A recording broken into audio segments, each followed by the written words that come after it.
Bonjour à toutes et bonjour à tous, très chères auditrices et très chers auditeurs. J'espère que vous allez tous très très bien et que les 4 derniers sujets que je vous ai postés dernièrement vous plaisent. Voilà, on va voir un petit peu ce que vous en pensez et lequel va être sélectionné.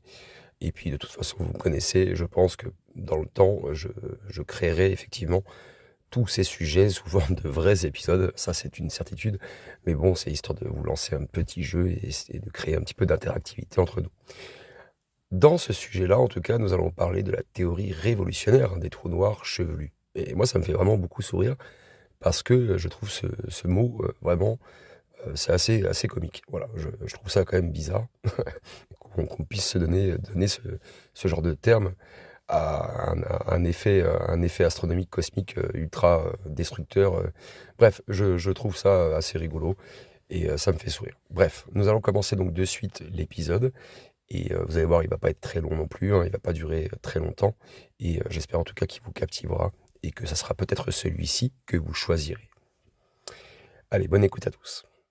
Alors les trous noirs, bien sûr, sont souvent décrits comme des objets simples et sans caractéristiques, uniquement définis en fait par 3 propriétés fondamentales: leur masse, leur charge électrique et leur moment cinétique, donc la rotation.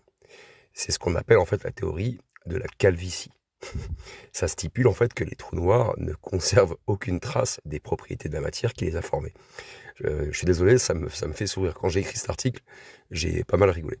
Mais en octobre 2024, il y a une théorie révolutionnaire qui a été proposée par des astrophysiciens et qui disait que, en gros, les trous noirs pourraient avoir des cheveux. Alors, bien sûr, ce ne sont pas des vrais cheveux, hein, vous vous en doutez bien, mais voilà, c'est une façon de dire qui est assez rigolote. Et cette découverte, elle remettrait donc en question l'idée que les trous noirs, en fait, sont des objets sans structure et pourraient même offrir, en fait, une solution au célèbre paradoxe de l'information de Stephen Hawking et sur lequel j'ai fait pas mal d'épisodes tout au long de ma chaîne. Et c'est un sujet que j'ai parcouru de long en large et il y a quand même, voilà, il y a beaucoup d'interrogations.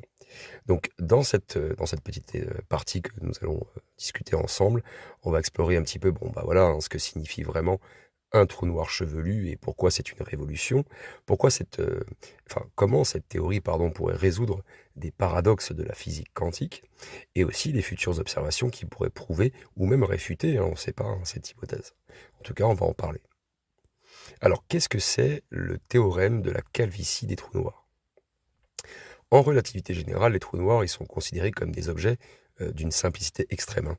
Donc, selon le théorème de la calvitie, un trou noir ne conserve aucune information sur la matière qu'il a formée. Donc, à part sa masse, sa charge et sa rotation. Donc, ça signifie, en gros, qu'une étoile qui s'effondre en trou noir, elle perd toutes ses caractéristiques internes. Et peu importe si l'étoile contient du fer, de l'hydrogène, de l'or ou je ne sais quoi d'autre, eh bien, le trou noir qui résulte ne sait pas d'où il vient. Donc, le mot sait, c'est du verbe savoir. Voilà, il ne se rappelle pas, il est dépourvu de toute information. Et donc il est impossible de remonter à l'origine du trou noir à partir de son apparence extérieure. Et donc ce modèle, il a bien fonctionné dans le cadre de la relativité générale, mais par contre il pose un problème majeur lorsqu'on l'applique à la physique quantique. Mais ça rejoint un peu, voilà, tout ce que je vous ai déjà dit dans les épisodes sur ma chaîne. On essaye de relier la relativité générale et la mécanique quantique. Mais c'est très compliqué. Déjà, penchons-nous un peu sur le paradoxe de l'information de Hawking, hein, donc, qui a été démontré en 1974, hein, et donc en gros qui démontre que les trous noirs s'évaporent lentement en émettant donc un rayonnement appelé rayonnement de Hawking. Alors bien sûr, il y a un problème, c'est pas si simple. Si un trou noir s'évapore entièrement, eh bien toute l'information qu'il contient est perdue. Et ce qui viole du coup un principe fondamental de la mécanique quantique, bien sûr, donc la conservation de l'information. Et c'est ça, c'est ce qu'on appelle en fait, hein, le paradoxe de l'information des trous noirs.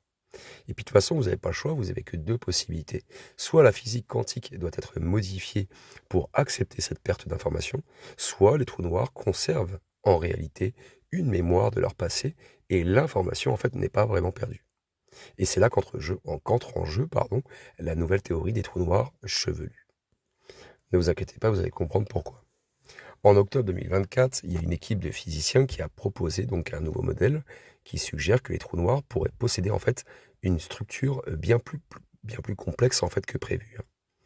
Alors, je vais répondre à votre question, que signifie un trou noir chevelu?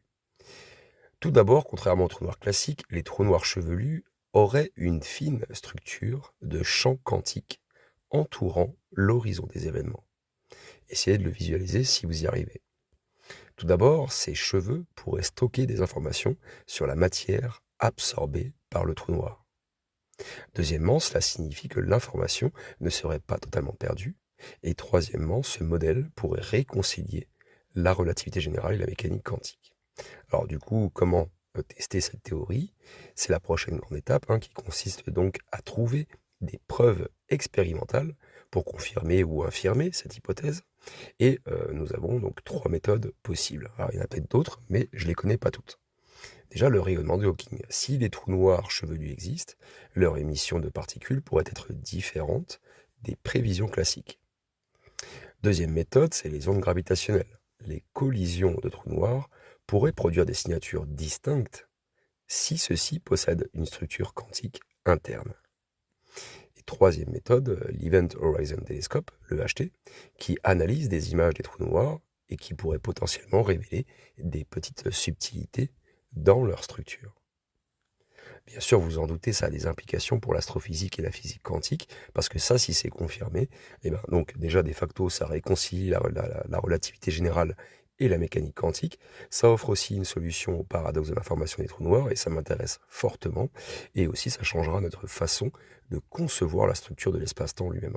Donc cette découverte, forcément, elle ouvre une toute nouvelle voie de recherche, et c'est fort probable que les prochaines décennies nous apportent encore plus de surprises sur la nature réelle des trous noirs. C'est vraiment, selon moi, c'est l'un des sujets les plus fascinants.